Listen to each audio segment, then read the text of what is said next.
السلام عليكم ورحمة الله.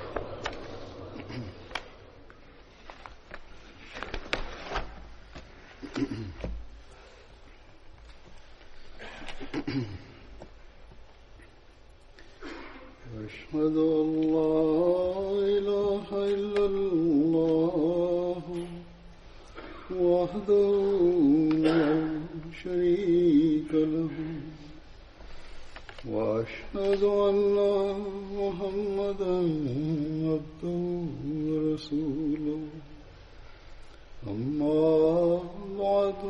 فأعوذ بالله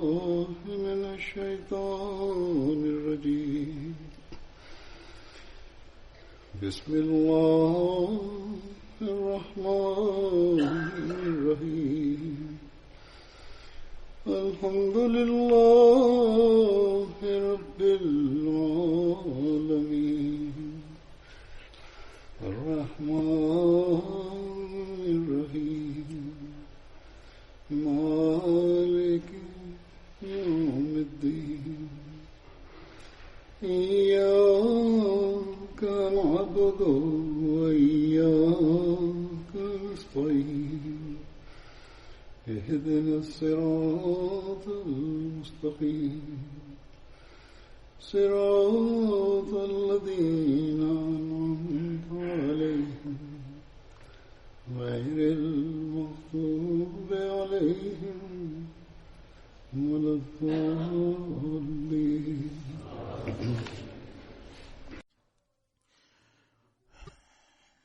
Bismillahirrahmanirrahim. Huzur say sahaba fwa mokon badar kono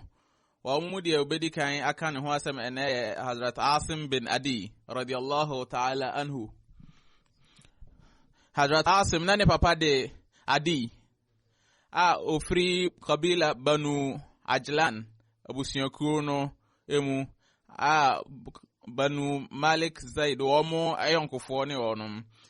Asim Banu Ajlan for omo penny omo penny ena osanso ye Hazrat Osman ni nua Hazrat Asim na nabodi eye Abubakar ebinum nso se na nabodi eye Abdullah ene Abu Amr. Hazrat Asim na onwapi na onyeti anso na odilele esheniti itirium. Hazrat Asim na ne baba ma ede Abul Barda. Hazrat Asim na ne baba ede Sahla a ware Hazrat Abdurrahman bin Auf na wamu enkola enai emema miensa Umar ena Zaid. Okomsheni sallallahu alaihi wasallam amra mo sha se so mo ko Badr kono. Okomsheni sallallahu alaihi wasallam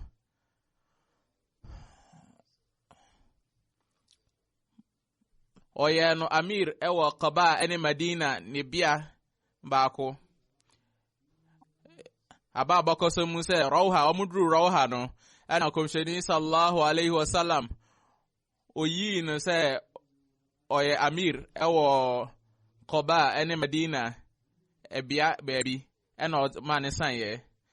komsheni sallallahu alaihi wasallam mane sanye nanso ye kan ne kan krofo a omo kon Badr ne ho no enti ekon echisade ne nso no onyane die o sirat khatam nabiyin womanim no sei ena woma babai sa asemwe mu ewom semra womu epie free Medina no okomshen sa Islam ja Abdullah bin Ibn Maktum sa ono ni Amir wo onya Amir wa Medina nanso womudru Rawha no a eye bese kwensini eduasan enum eduasa insia no ufri Medina eko ho no a na enam se nipa komishoni Islam jana echire no na oye ni freni no ntino komishoni Islam eyi Abu Lababa mom so onko na Abdullah bin Maktum no kafa no ho se wono be imam salat wono be imam nanso Abu Lababa no wono be amir efiri anya na nkrofo ato ahye wo mo so wa akire wa abra nipa no oye ni frani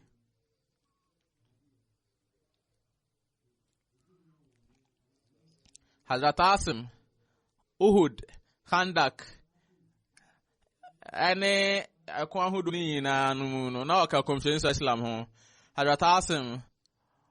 hijra echi aduanai enum ana ofrimu wabra no wadi mfie wo ha ani dunum ebinom nso sin wadi mfie wo ha ani aduonu emra Hazrat Asim ni wo ne mra no ebaaye no nkrofo hyaase so wo musu na oka se mamunsu me de me mabo me bra wie okomsheni sallallahu alaihi wasallam emra oka kire ne suafo ne se wo mo abo wo ho nko akon bi a friend Tabuk no oka kire wo mo wo sika se wo mo nso wo mo mafore na wo mo mfa emwa ahodo emra samra no Hazrat Abubakar ode ne fie ni o manyina na ebe se dirham ahanan ebai na commission sa Islam ebusa Hazrat Abubakar se ede ayin wajama ufiefo na o ka se mi fiefo no meja nyankopon ene ne commission ni no ama wonom Hazrat Abu Omar ode na japade ne fa ebai na commission sa Islam bisa ne se ede ayin na wajama ufiefo na o ka se meja efa ama wonom Sabre no Hazrat Abdurrahman bin Auf Oma waha Ukiya namse sikabi na kumsensa Islam ka se Usman bin Affan ya Abdurrahman bin Auf Womo eye nyankopon ejapade a ewo ewiase ni mu ba ebi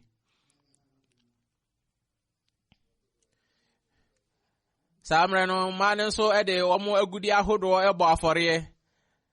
Hazrat Asim bin Abi ya kan ho asemi o de inchiresiama ediosun ena ebaaye a ba ku bia no a bibiti se kilo ba ko ene echiripo mienu sa no ba ku bia ti kilo ba ko ne echiripo mienu ti o de ediosun ena ebaaye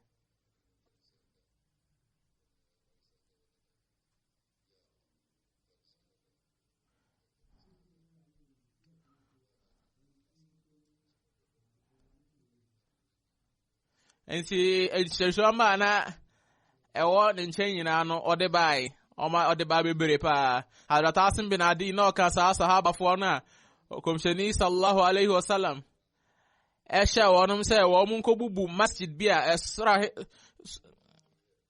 aswar da bia ne friend masjid Dirar no mun ko bubu mu Hazrat Ibn Abbas o se Banu bin Auf wo mu esi aswar da friend masjid Quba na almost to komsheni Islam nkra so komsheni Islam mra na ombe ya soriwom Banu Ghanam bin Auf wamra mu binum ehu sa asore dan no ena omo ya omadwen se yenso ye besi asore dan bi se de Banu Ghanam fo no si asore dan pepepe Abu Amr Fasiq na oyobia ode emumuyo eba muslim fom na ono so eka kire onum se omunsi asore dan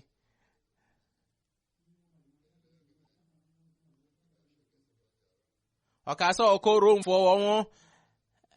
epeni omo henene ho Kaisar na me de asrafo bi ebeba afri ho na yaba be pam komshesa Islam ne nkrofo nyina afri ha emra wo mu wie asore dan no Womo ebe kache komshesa Islam se womo asi asore dan no se de ebe ya womo yare ne omo ho nya de no ebe bo womo na womo enko echiri na makwa akoya asore komshesa Islam ka kire wonom se samre no me bobo me ho etukwan enti mra me san machi aba no se me san ba meba be ya asɔre wom sɛ de mo sra me sɛ me nkɔyɛ asɔre no a we Tabuk na kwantio no emra wo free Tabuk ebaaye no emra na kakra ama o madru Medina Zion bese don hire ba ko hu free Medina ko honum a obon ho adwa kakra e wo honum na Yankopɔn ma ni yikyerɛ efa Masjid Dirar no ɛho sa walladhina takhadhu masjidan diraran wa kufran wa tafriqa bayna almu'minin wa irsadan liman haraba Allah wa rasulahu min qabl walau yahlifuna in aradna illa alhusna wallahu yashhadu innahum lakadhibun.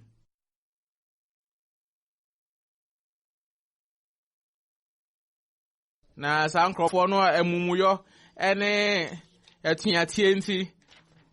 na wo mo de basabasa ba to muslim fo ntamu nti no na wo mo ebe man nkrofo a wo mo ne Nyankopɔn komhyeni no ekun dada no ebe to aso akoni nti no wo mo asi asɔredan no na setie biara obedi nsese enye bibiara na ohwehwe ka papa nkoa nanso Allah di hu adanse se oye nkontompofo na Nyankopɔn komhyeni Islam nya say ichire of Osman Asim bin Adi ene Amir sa wo mo enko bubu dan no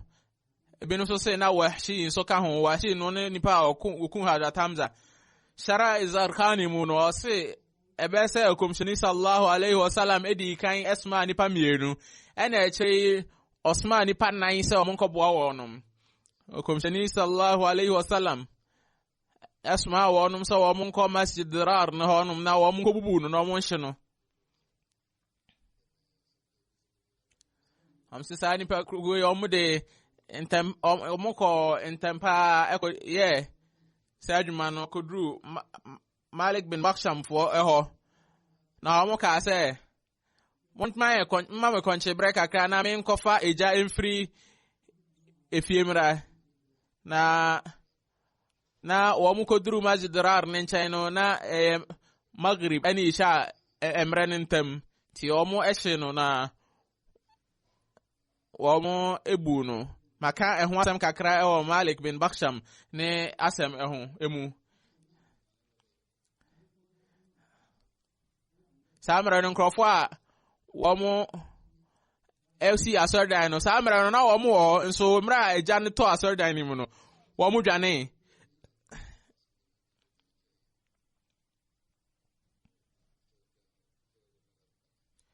amra komhyeni Islam dru Medina no komhyeni Islam ka kire Asim bin Adi se won si ne dan e wo sa ebia no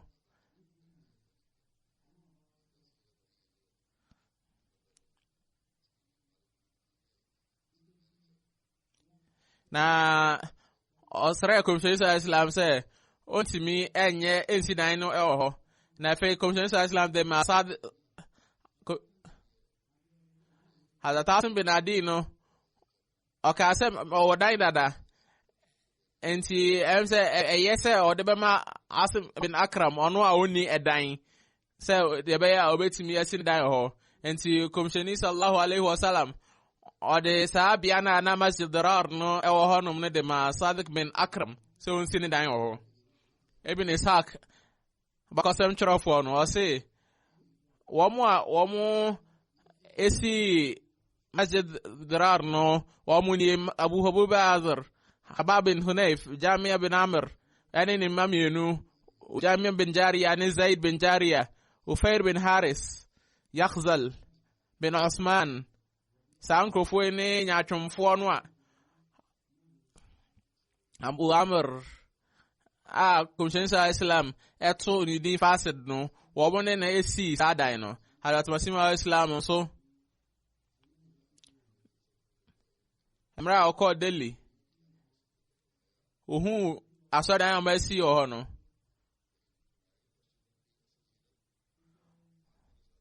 okase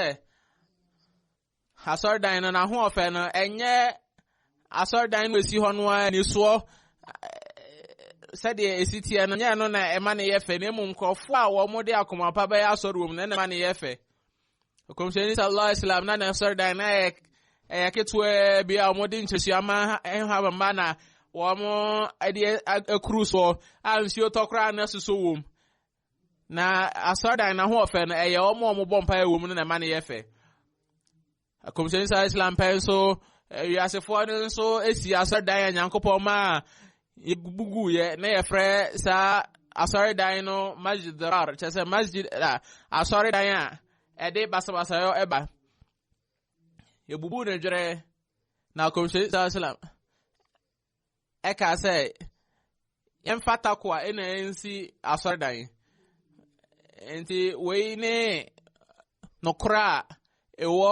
asɔredan emu na nsɛn no muslimfoɔ ne bi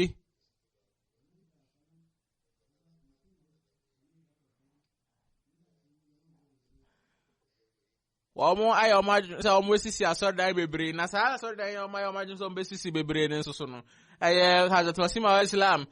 ɔkaa sɛ ɔyɛ Mahdi ne wieɛ no ɔyɛ kɔmhyɛni ne wieɛ no ansa na wɔn adwene ɛkɔ saa nneɛma yi nso bebree nanso ne nyinaa da nkyɛn a sɛ wɔn esisi asɔredan bebree no na nansa nso wɔn adwene akɔ so sɛ nipa bebree bɛkɔ asɔre no nkankafa nansa yi wɔn ɛyɛ no wɔ Pakistan ne Myanmar no nso deɛ ehu ne sɛ takoa bia ani wɔn akoma mu mmerɛ a Nyankopɔn kaa sɛ yɛn bubu masjid dirar no enguo no ɔsan so ka to dwa pɛɛ mu kaa sɛ asɔredan a edi mu no ɛno ne deɛ takoa ahyɛ mu ma nanso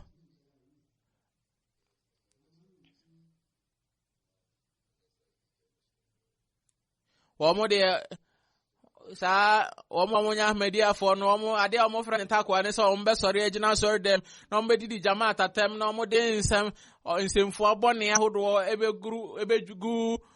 Hazrat Masih Maud Islam so na wɔn akasa atia no nanso nansɛn koraa deɛ ehu ne sɛ ɛnam sɛ wɔn pɛ sɛ wɔn yɛ imam ahodoɔ wɔ saa asɔredan ahodoɔ mu ne tumi a wɔn hwehwɛ nti no wɔn ankasa no wɔn didi wɔn so ho atam na wɔn basabasayɔ de basabasayɔ to wɔn ankasa ntam saa nneɛma yi nyinaa kyerɛ sɛ wɔn ani takoa nyamesoro ani wɔn mu na wɔn asɔredan mu no asɔredan na sɛdeɛ papa ankasa no ɛnkɔ so ɛwɔ saa asɔredan mu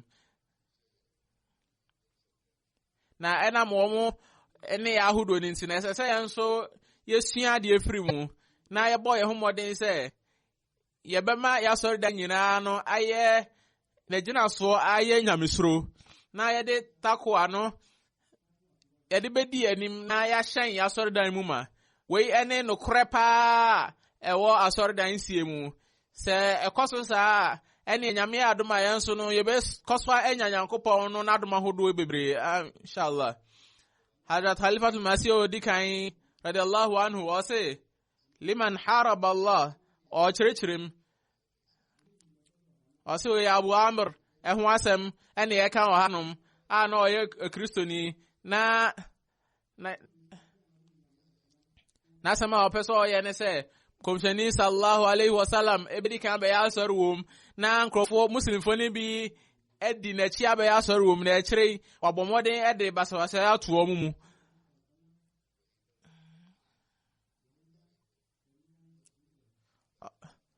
kɔmhyɛni sallallahu alaihi wasallam nyame mpangu na ɔfrɛ no wahidan sharidan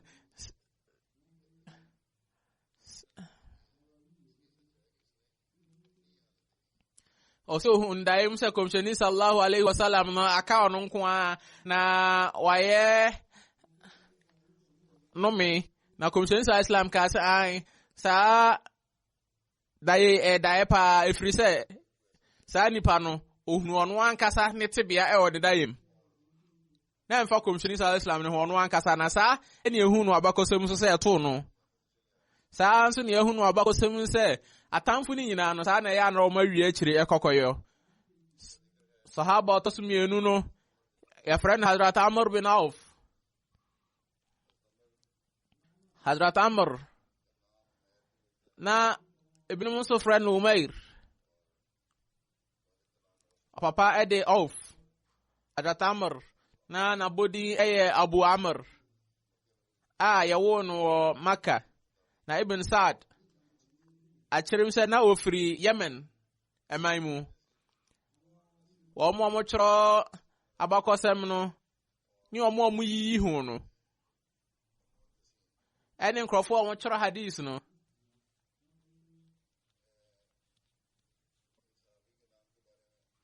efasa sahaba ni di hu no omo achira mo adwene bebrewum ebinum se adwene ne insai ewo ho Imam Bukhari, Ibn Sa'd, Allama Ibn Abdul Khair, Allama Ibn Asir Jazri, wa friend Amr,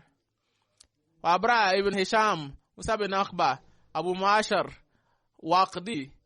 wa so friend Umair. Allama Badruddin Aini, Ani Allama Ibn Hajar Al-Asqalani, wa sumiyenu no, wa echechre Bukhari mu. Na wamo se Amr bin Auf ne Umair bin Auf ni mienu nyina ye nipa baako. Imam Bukhari die na o se Hazrat Amr bin Auf ofri Ansar fomu nanso wamo ebinu so se ofri Quraysh. Allama Badruddin Aini chere Bukhari mu no. Ọdún so ọbọmọdé nsẹ ọbẹkeka nsẹm no abom na ọma na esai ọsẹ nokwapa ne sẹ Hazrat Amr bin Auf no na ofiri Ansar fo emu ọsa na sẹ Khazraj fomu ẹna ọkọ Maka ẹkọ bọọlụ ho adwa ọhọ na ọkọyẹ nkrofo bi no so ọma yọ nkofo nti hwẹ ne sa na ọkọyẹ Maka ni ẹna ọsa so ọkọyẹ Medina ni Hazrat Amr bin Auf Amra utamentu ya free Makkah ako Medina no Hazrat Kulsum bia ni dan ena obon ho adwa wo ma Quba Badr Uhud Khandak ene akwa hodo nyina no na okan komsheni sallallahu alaihi wasallam ho ena wo mo kokon ye Hazrat Amr bin Auf o Hazrat Umar ne khilafat penso na Hazrat Umar ena ni janaza sahaba taswa no ya fran Hazrat Uthman bin Adi Hazrat man na ofri Ansar fo omo ayonkofo Hazrat man na okan sahaba fo mun ba akaba fo ambe akaba bayat ni binu na ansa na islam baba no na onim achro wa bra sabre na akenkan ne achro no nipa kakra bi nanim Badr Uhud ene Khandak kuni ina no eno dan chen ko ahudo nyina no na okan conference Islam ho na omukon ye Hazrat Zaid bin Khitab otuamenti ofri Makkah ko Madina na komsheni sallallahu alaihi wasallam ayonkofa oye nuayo enhihye to one sahaba ebo ni di entem Hazrat Umar se komsheni sallallahu alaihi wasallam free mu no mekachre Hazrat Abubakar se ani enko yenua Ansar fo ne ho na yakoya ne nya ahonteofo mienu bi omko Badr ko ni bi mekachre Urwa bin Zubair na okase Wain bin Sa'id and Hazrat Umar bin Adi ene sa nipa mienu nipa okan asem no no na watwere we asoso Hazrat Umar na sama ya kan no ninchire mu ewo Bukhari mu mebo ni tofma e dia atumani Hazrat Ibn Abbas o say na ochre muhajirin fo no dodo na mak omo mutu amento free maka ba na ochre omo dodo no Quran na Abdurrahman bin Auf ka ho akro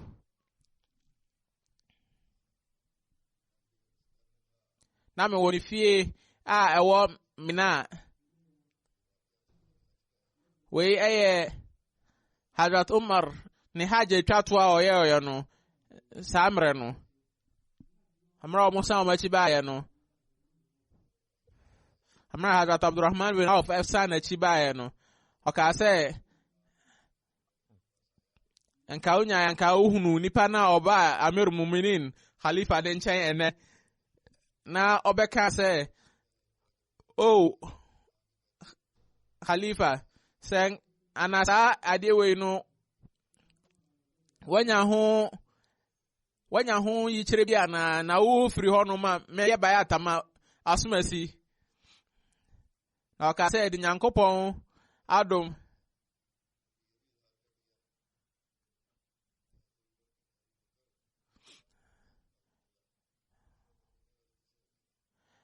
nipa no ka se ye de me di Nyankopon edin se Sara na Hazrat Abubakar ne de no ye oya infomso ye de ye na infomso kwan so de khilafat na Hazrat Abubakar akom Hazrat Umar ni bufu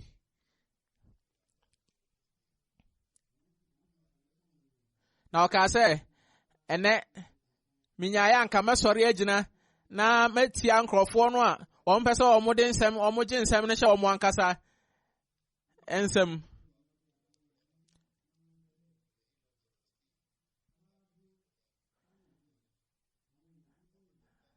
na omo ka chen se debi menya sa efri se nipa no bi wo hon mo mba ha agina wo mo ye nipa bonefo ebe no se nipa papa enti sa wo sori na wo ka sa asem mu ya nipa no bebre ba abegina wo chen no matie sa asem na ebi no wo hon mo mo ankasa ede wo mo encherecherebu be ma wo asem no wo mo nte ase nanso wo mo mpese wo mbeti ase na wo mo fa nya odwuma wo mra esese wo de ye adwuma na wo mo de tre e wo kwan bone so amo choro ma dwene e kire Hazrat Umar se nya bo tre ni enru Medina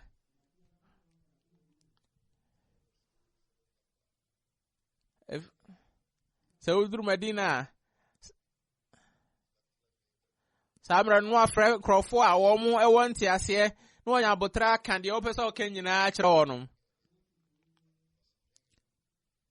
na wo mo ewo nimde no wo mbetie wasem no no mbeti ase e de aye adwuma ewo emra ese so mo yo ti o Hazrat Umar ka se yo mate me de Nyankopon din se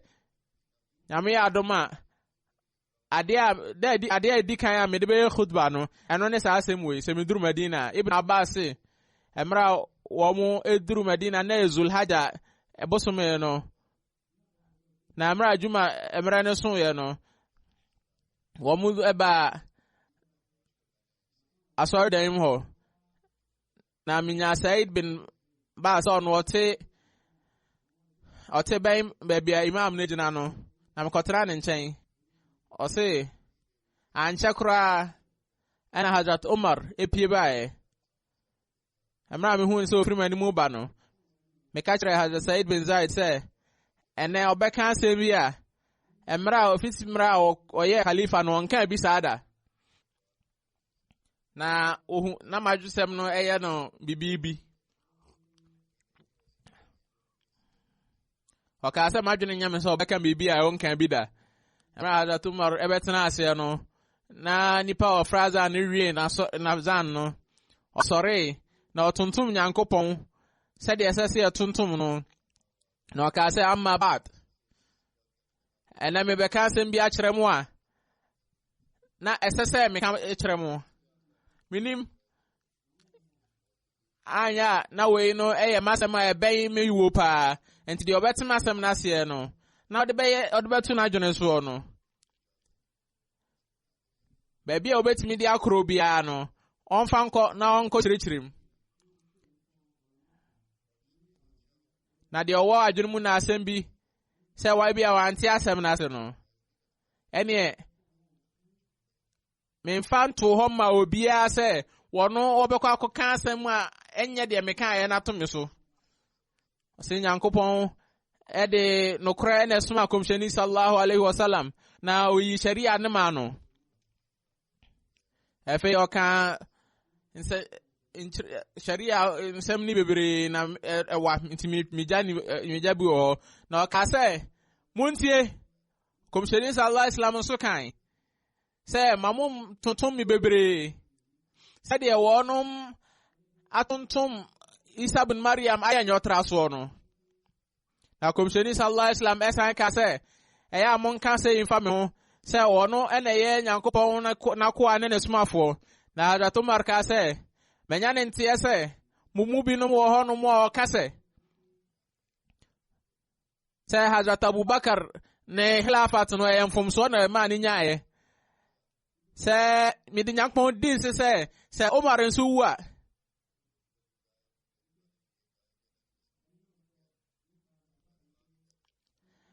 sɛ Umar nipa na ɔsanka nipa na asɛm sɛ ɔse sɛ Umar wu a ɔbɛyɛ bayata ma asomasi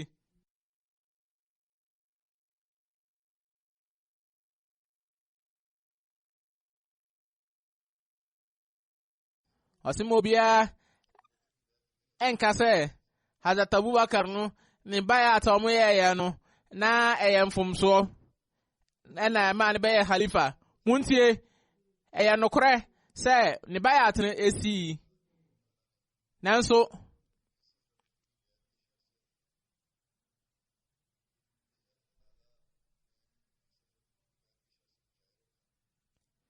Nyankopɔn sɛdeɛ mo ka sɛ ɛba ne ntɛntɛm no wɔn mo yɛ bayat ɛyɛ no ntɛntɛm wɔn mo de mpepere ho na ɛyɛ bayat no sɛ ba ne saa koraa no a yɛnhunu nipa wɔno onim adeɛ na ɔwɔ nyamesoro kɛse paa te sɛ Hazrat Abubakar na Nyankopɔn twitwa gye yɛn nyinaa efiri bɔne bi a ne nka betumi aba efiri mu biara ho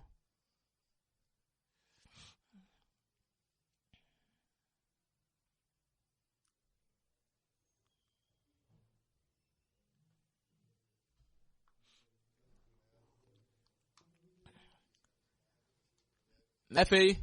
ɔka sɛ obi a ɔbɛkwati muslimfoɔ no wɔn adwene a ɛsae ne nyinaa na ɔbɛkɔ akɔyɛ bayata ma foforɔ no wɔmfa ntom adwene so sɛ ɛni kwan sɛ ɛyɛ bayat ɛma saa nipa korɔ no na ɛni kwan sɛ ɛyɛ bayat nso ɛma nipa wae bayat ma no no afei Hazrat Umar ɛkyerɛ yim sɛ ɛmra Nyankopɔn ekun kɔmhyɛni sallallahu ɔtwe kɔmhyɛni sallallahu islam nkwa no Banu Sakifa Banu Saadafoɔ ɔmo ka bom Ali Zubair na ɔmo ebinom asɔre atia yɛn na ɔmo ka bom ba Hazrat Abubakar hɔ na meka kyerɛ Hazrat Abubakar sɛ Hazrat Abubakar ba ne yɛnkɔ Ansarfoɔ de nkyɛn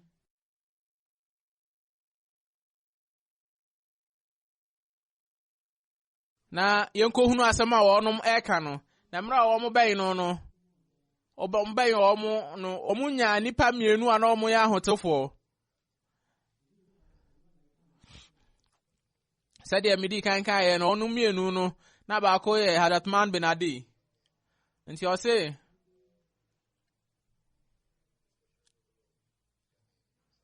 Ansarfoɔ no na deɛ wɔn ayɛ wɔn adwene sɛ wɔn bɛyɛ na wɔn adwene ɛsae no nipa mmienu yɛ a yɛhyia wɔn kwan so no wɔn ka kyerɛ na wɔn bisa sɛ muhajirinfoɔ wɔn pɛ sɛ wɔn kɔ hene na yɛka sɛ yɛpɛ sɛ yɛkɔhyia Ansarfoɔ Madinafoɔ no na wɔn mmienu ne ka sɛ ma mo nkɔ hɔ deɛ yɛma mo paa ne sɛ mo nkɔ hɔ deɛ mo pɛ sɛ mo yɛ no mo ankasa mo nwene ho na Hazrat Umar ɛka sɛ yɛde Nyankopɔn din sisi yɛbɛkɔ ɔno mo nkyɛn na yɛkɔduru wɔ mo nkyɛn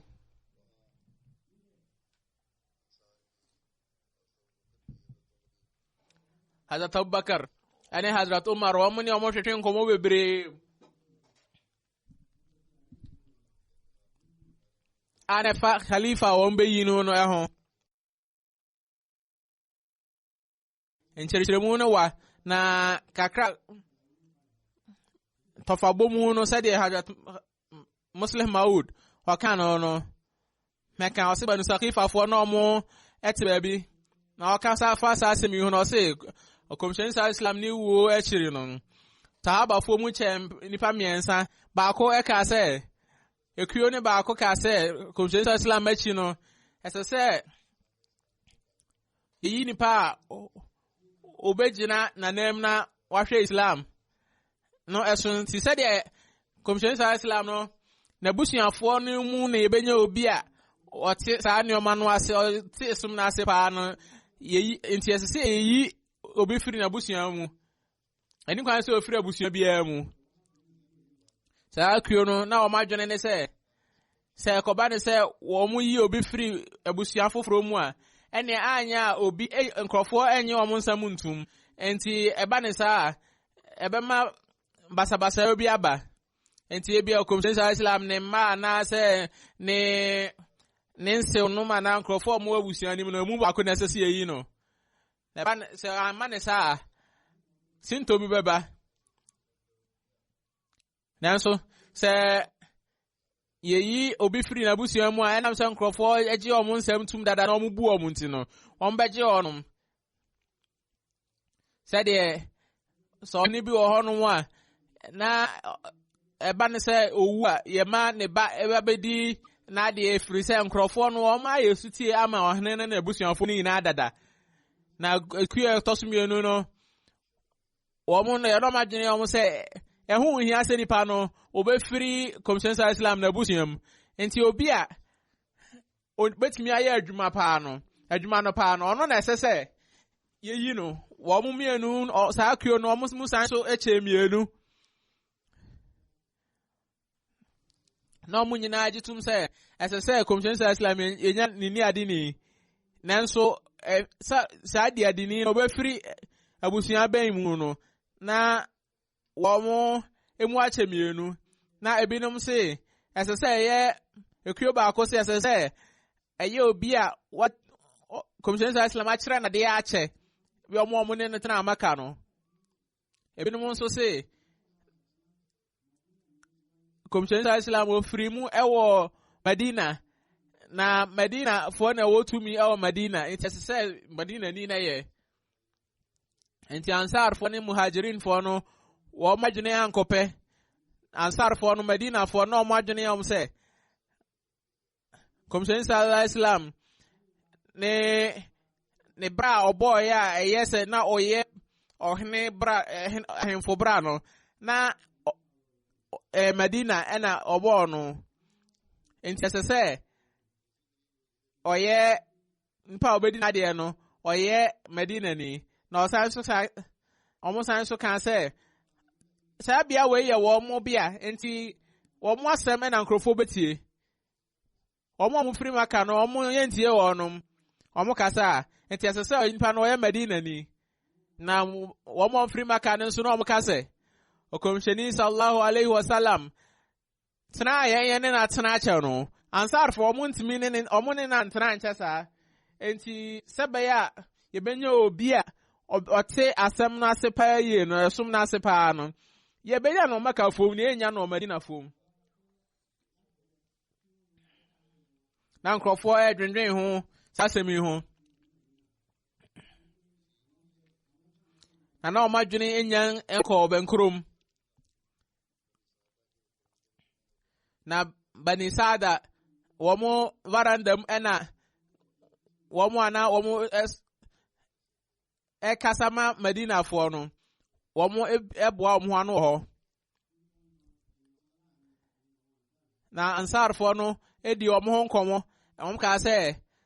asase ne asase ejapade wo so ye ejapade na eno na beboa ma Islam etintim se ye bi halifa free Medina fo mu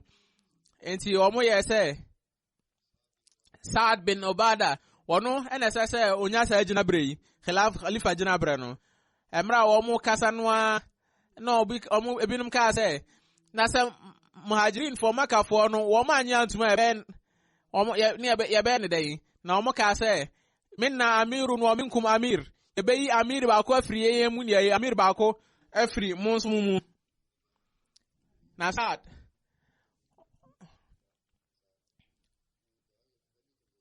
nipa na no pese omu ye na khalifa no o ka say we de ebe ye mroyo esese amir no khalifa no eye ba ko so be free emu ana be free o mu sa wo ka say minna amirun wa minkum amir ba ko be free emu ba ko afri mu dia ene na ankosi hwe ama muhajirin fo no Maka fo no wo mo te sa asem yi no wo mo e ba ho no tentem se de Hazrat Umar aka no se Hazrat Abubakar ni Hazrat Umar ni nkrofo bi wo mo ekọ ho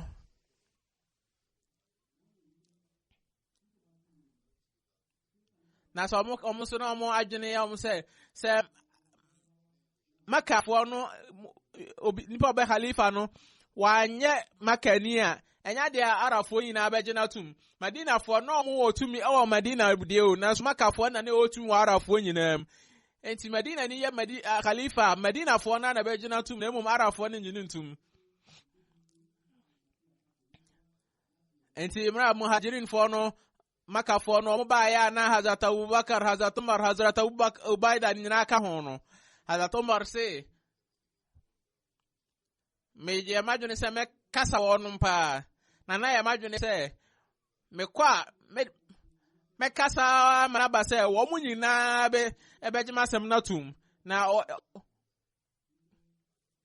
me kasa n betwe omu amanaba se omu pe omu beje atum se ade no film muhajirin Maka fonim na mra eduru ho no Hazrat Abubakar sorry so kasa na mkase me kan no majune mu se na Hazrat Abubakar de no bekan na me de Nyankopon din se asema na majune ho wo mitiri na no Hazrat Abubakar kan na da nchen kra na osanso de bi kan ho na ho na me jetu mu se be ntimi ni Hazrat Abubakar eninsie empresie enti wo moti asese esese khalifa no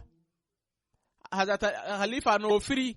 Quraysh fo mu na Commission Islam ka se al-aimatu min Quraysh esese akandi fo no wo mu free Quraysh fo mu Hubab bin Munzir Khazriji wono soriti asasem we na ka se yentimi asasem we antum se khalifa no free Maka fo mu na sabon tiase dia ene ye be ye de na musmo yi mu de khalifa ba ko be free mu na khalifa ba ko free mu Hazrat Umar aka chense june wasa bene ho ana onim se Commission Islam meka se emre ba ko ni kwan se amir fo khalifa fo ho no omu ye mienu tmiti asese na hadith ahodo bebre e wo ho no Commission Islam wa kire khilafat enshishanim na nsomra oti ase no sahaba fo no wo ma ante asem na siye na Hazrat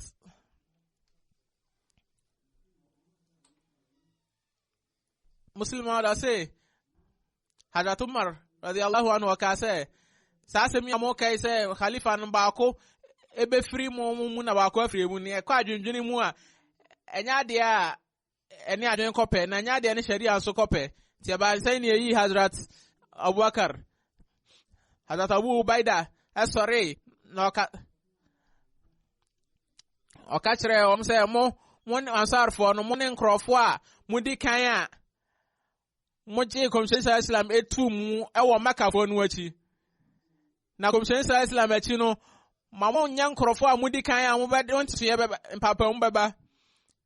na etowo mo akoma so pa na ba ko sore na o ka se san nkrofo e no kora na o mo ka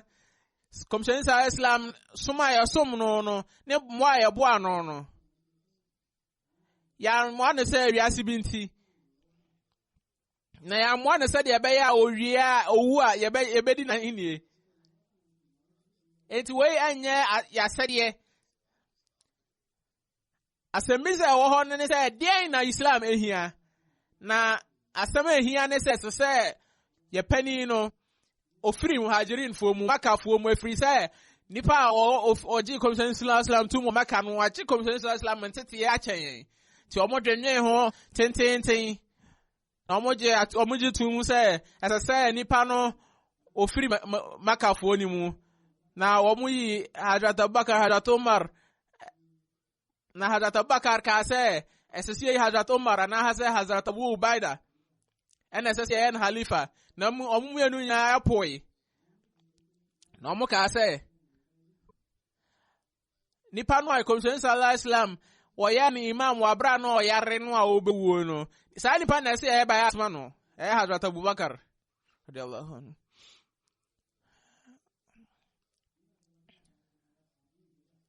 namra de Hazrat Abubakar Hazrat Umar ni Hazrat Abu Ubaida wo mudi e ba SS yenye wo halifa no wo ba ko no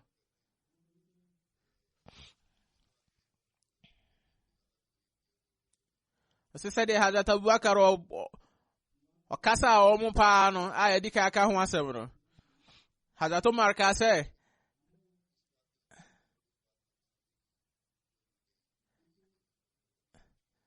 ade oka eni nyina no de na me mpe wo mu a ne se oka se yenya me khalifa na yenya Abu Ubaida khalifa no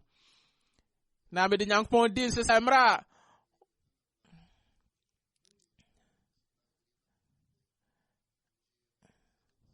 emra obo mi di se nka menya khalifa no na nka me menya ya na nka de me konkura kom ye twa me konkura mewu afiri ho na se ma nkoye sa ipakua Hazrat Abubakar wo mu no wo mo ba no dini wo mo pani ekua Hazrat Abubakar wo mu ne de me ntimi nkoye wo mo pani Hazrat Muslim Maud say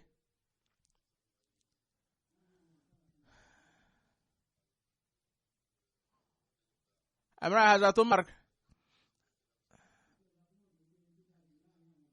Hazrat Umar eka se ye mu de odimu pa no ne be ye no khalifa a omo nyina gitum se na Hazrat Abubakar ne di mu ba ti de odikan oye bayat Hazrat Umar fi Hazrat Awada fi Hazraj ana mikrofon nyina no Saad no no kro yare a na wontimi answer no no kro asore e ba be bayat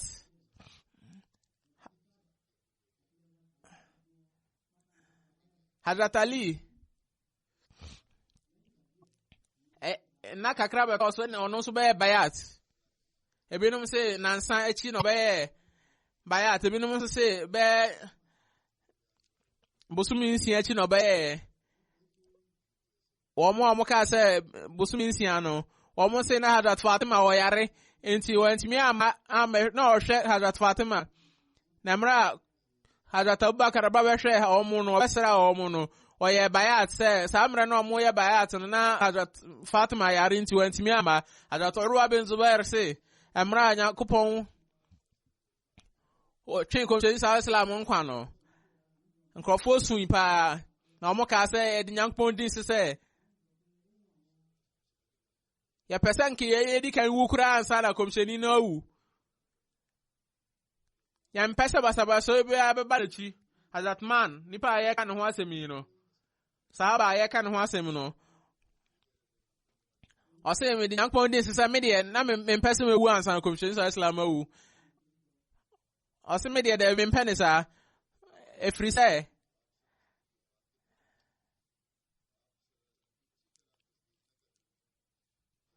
me pese me ji komsheni sallallahu islam ne tum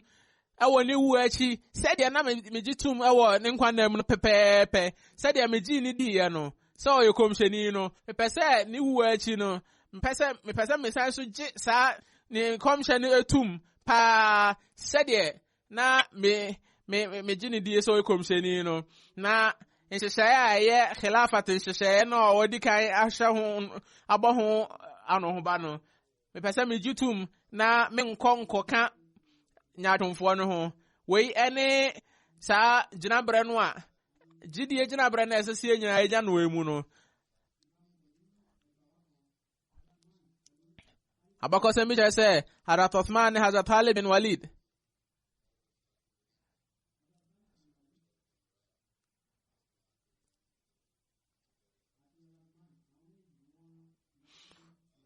okomshen sallallahu alaihi wasallam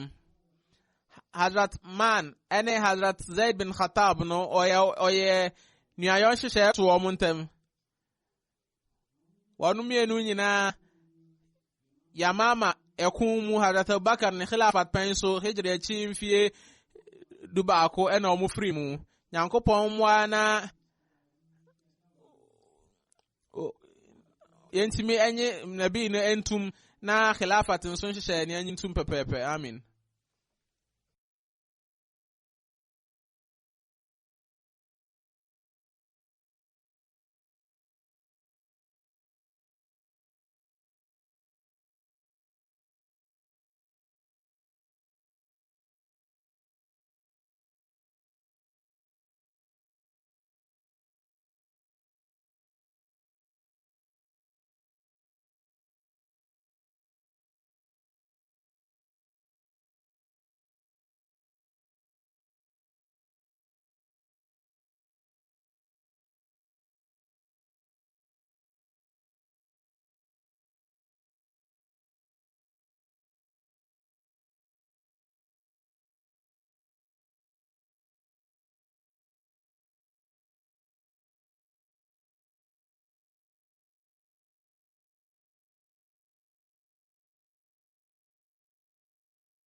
الحمد لله نحمده ونستعينه ونستغفره ونؤمن به ونتوكل عليه ونعوذ بالله من شرور أنفسنا ومن سيئات أعمالنا من يهده الله فلا مضل له ومن يضلل فلا هادي له ونشهد أن لا إله إلا الله ونشهد أن محمدا عبده ورسوله عباد الله رحمكم الله إن الله يأمر بالعدل والإحسان وإيتاء ذي القربى وينهى عن الفحشاء والمنكر والبغي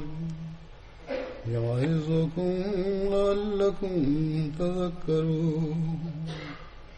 اذكروا الله يذكركم